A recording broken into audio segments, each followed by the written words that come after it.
তো বন্ধুরা দুর্দান্ত পারফরমেন্স দেখিয়েছে কলকাতা নাইট রাইডার্স। তার বোলিং অর্ডার, তার মিডল অর্ডার এবং তার ওপেনিং বিভাগ কিন্তু দুর্দান্ত পরিমাণে ভালো ফর্ম দেখিয়েছে এই মৌসুমে।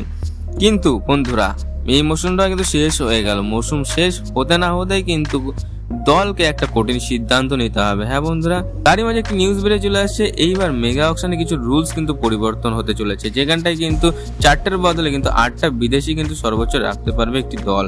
এবং বন্ধুরা সব থেকে দুর্দান্ত নিউজ এটা যে কলকাতা নাইট রাইডার্স এর এখন একটা কঠিন ডিসিশন নিতে হবে। হ্যাঁ বন্ধুরা, কলকাতা নাইট রাইডার্স এর স্টার মানে মিচেল স্টার্ক, যাকে কিন্তু কলকাতা নাইট রাইডার্স সব থেকে বেশি দামে কিনেছিল, 24.75 কোটি টাকা দিয়ে কিনেছিল, যেখানে কিন্তু আইপিএল এর সব থেকে টপ প্লেয়ার ছিল এটা মার্কেট ভ্যালুর দিক থেকে।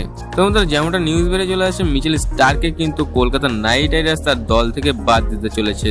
তো বন্ধুরা সেই বিষয়ে বলে রাখি, মিচেল স্টার্ক কিন্তু বর্তমানে একটি দুর্দান্ত পরিমাণে অ্যামাউন্ট দখল করে রয়েছে কিন্তু কলকাতা নাইট রাইডার্স। আর কলকাতা নাইট রাইডার্স এর সবকটা প্লেয়ার কিন্তু এখন দুর্দান্ত ফর্মে আছে। আর এবং 24.75 কোটির মধ্যে একটা বড় অ্যামাউন্ট দিয়ে মিচেল স্টার্ককে রেখে দেওয়া কিন্তু খুব একটা বুদ্ধিমানের কাজ হবে না, এরকমটা কিন্তু অনেক মহল থেকে কিন্তু নিউজ বেরিয়ে চলে আসছে। তো বন্ধুরা মিচেল স্টার্ককে বাদ দেবে কি বাদ দেবে না দল থেকে, সেটা কিন্তু আমি আপনাদের উপরে ছেড়ে দিচ্ছি। তো বন্ধুরা ছোট্ট একটা নিউজ নিয়ে এই ছিল আজকের ভিডিওটা ভালো থাকলে একটি লাইক কমেন্ট সাবস্ক্রাইব করে পাশে থাকতে অবভিয়াসলি ভুলবেন না। তো বন্ধুরা দেখা হচ্ছে নেক্সট ভিডিওতে, ভালো থাকবেন সুস্থ থাকবেন, আসবেন, বাই বাই।